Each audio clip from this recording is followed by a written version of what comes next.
Last week, I had the 2026 Ioniq 9 for testing, and of course, being the Ioniq guy, I had to do a charge test. So I drove the car down to 5% state of charge, and then I charged it back up to 80%. Hyundai claims 24 minutes to go 10 to 80%, so if you want to find out if that claim is accurate, then stay tuned. So I took it down to 5% just because I kind of wanted to see what it was going to be like from 5 to 75% versus 10 to 80%. I personally like to get the chargers at a lower state of charge, so usually between 5 and 10. And with the Ioniq 5's new onboard route planning that allows you to tell the car what you want to arrive at a charger with, you can say down to 10%, or you can go upwards of, I think, 30 or 40%. I don't know why you would want to do that. But you can tell it, I want to get to a charger at as low as 10%, which is very nice because the current Ioniq 5 and Ioniq 6 do not do that. So let's go to the Electrify America station and get this charge started. Hey guys, so we just pulled up to Electrify America, and I've got the whole station open to me, which is good. I can pull full power. But I can't get my OBD2 dongle to connect to the car, so I can't monitor battery temps or anything, which kind of sucks. And I don't really have time to futz with that. But we arrived here at 5% state of charge, out of spec style. And we are going to charge up to 80% and see how long it takes. So I'm going to start recording the screen and a timer, and we'll get this thing going. So let's get to it. All right, so ramping up, 50 kilowatts. Let's take a look at our charging settings. So DC charger, we're set to 100%. We'll change that to 80%. All right, saying 26 minutes to 80. 137 kilowatts, 170. See what we're going to max out at here. Over 200 now. I think we're going to top out at about 230 maybe. Just about 220. So looking pretty good. I'm gonna get some B-roll of the car charging right now. We'll be right back. All right, after 5 minutes, we're at 224 kilowatts. We are up to just about 20% state of charge, 19. So after 6 minutes and 45 seconds, we have added 20% capacity to the battery. Now, charging costs at this Electrify America are really outrageous. It is, I believe, 64 cents per kilowatt hour, which is just really pricey. I mean, that's on par with Pilot Flying J.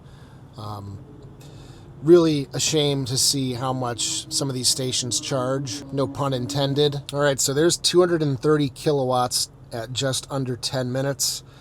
Probably hold this for maybe 4 or 5 more minutes before it starts to kind of start tapering off as the battery warms up. All right, so there's 230 kilowatts at just under 10 minutes.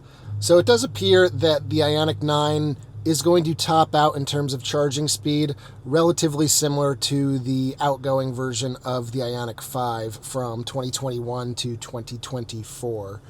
I do really wish that this was able to charge at up to 260 kilowatts like the new Ioniq 5, but this is a lower voltage battery pack. I don't know why they can't make the battery pack higher voltage. But man, if this car could do 10 to 80% in 18 minutes, that would be really amazing. We're coming up on 50% state of charge here. We've added 45% in just over 14 minutes. Still pulling well over 230 kilowatts, approaching 240. We'll see if we hit that. So here's a good gauge of how much you can add in 15 minutes. Just about 50% to the battery pack. We started at 5%, so just under 50% in 15 minutes. And that added about, I think, 150 miles of range. Wow, there's 240 kilowatts, so that's nice to see. Wow, this is going to be an expensive charging session looking at the Electrify America charging screen. So after charging for 16 minutes, it's now saying I owe $38. Wow, we might hit 242 kilowatts. Yeah, there's 242.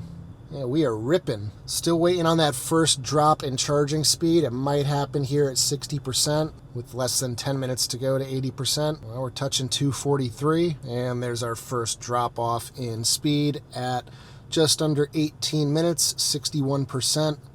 We are now down to 220 kilowatts, which is still very respectable for this state of charge. So at this point, if we were in an older Ioniq 5, we would be hitting 80% if we had started at 10%. So you're definitely adding less percentage of the battery pack, but as a whole, you're adding way more capacity. Right now, according to Electrify America, we have added 70 kilowatt hours, which is a little bit more than 10 to 80 in an Ioniq 5. All right, so we're coming up on another big milestone, 20 minutes. We have added 63% to the battery pack, and we are still pulling 182 kilowatts, 7 minutes remaining, and that equates to about 74 kilowatt hours of energy delivered. Now that number you got to take with a grain of salt, because that is also how much the car used to cool the battery pack during this DC fast charging session. So a little bit has been lost to that. It hasn't all gone into the battery. There is 70%. So it looks like we dropped off again. We're now at 163 kilowatts. All right, so we're about to hit another milestone, which is adding 70% capacity from where we started, which would represent your 10 to 80% charge time. But this is going to be under 23 minutes, I think. All right, so just about 23 minutes to add 70% capacity when starting at 5%. So this is only about 3 minutes slower charging 70% of the battery pack versus the new updated Ioniq 5, which is 20 minutes from 10 to 80%.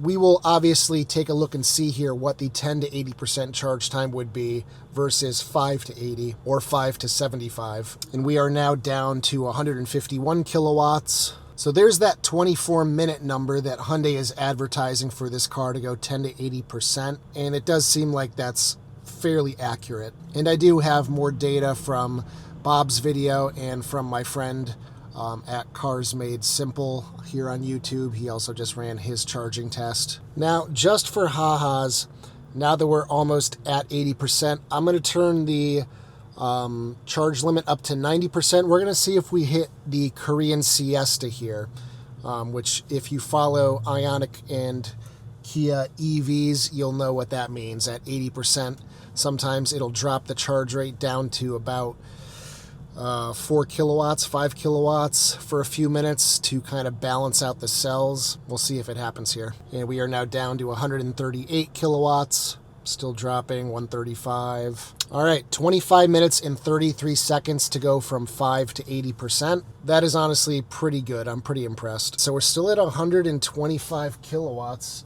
Also, the cost for that charge to 80%, $57. Very expensive. We'll give this a couple more minutes. I don't think we're going to get the Korean siesta here.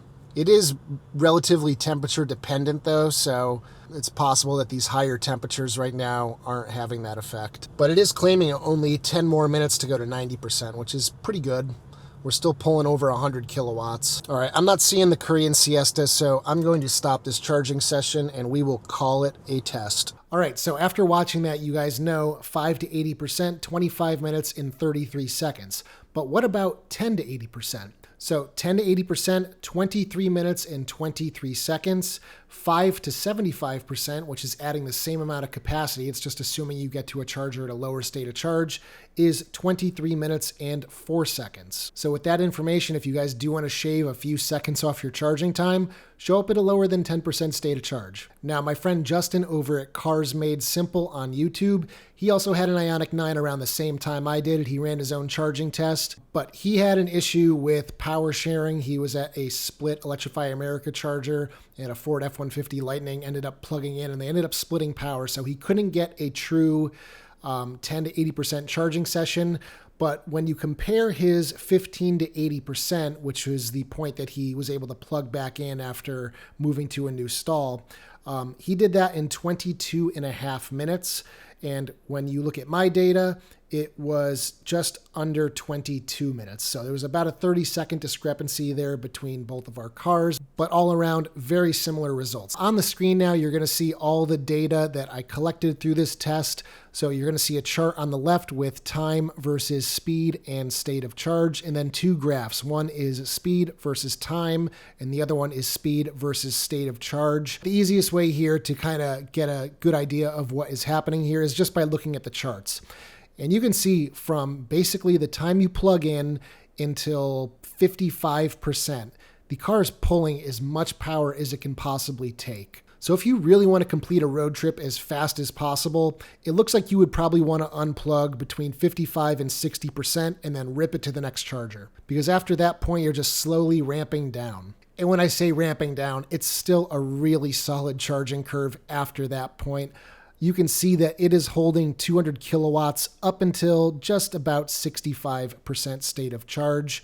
And it doesn't really drop below 150 kilowatts nearly at all until the very end when you hit 80%. And that is the beauty with these high voltage cars. Granted, it's lower voltage than Ioniq 5, Ioniq 6, and EV6, but it's still high voltage when you compare it to like GM products. So really cool, really good car for road trips. So in the end, we ended up beating Hyundai's own estimate by almost 30 seconds, which is awesome. And if you want to find out really what kind of distance you can do in this car on a highway road trip, stay tuned because I did do a 200-mile loop with the Ioniq 9 to capture what highway efficiency would look like at 70 miles per hour. That video will be going up relatively soon. And also make sure you're subscribed to the channel because my full review of the Ioniq 9 will be coming out relatively soon as well. Those of you who already own Ioniq 9s, let me know down in the comments section, have you been able to get 23.5 minutes, 10 to 80%, or what your experiences have been like so far. Now I do want to specify, this is an ideal charging session because the battery pack's temperature was more or less perfect. Had the battery pack already been hot,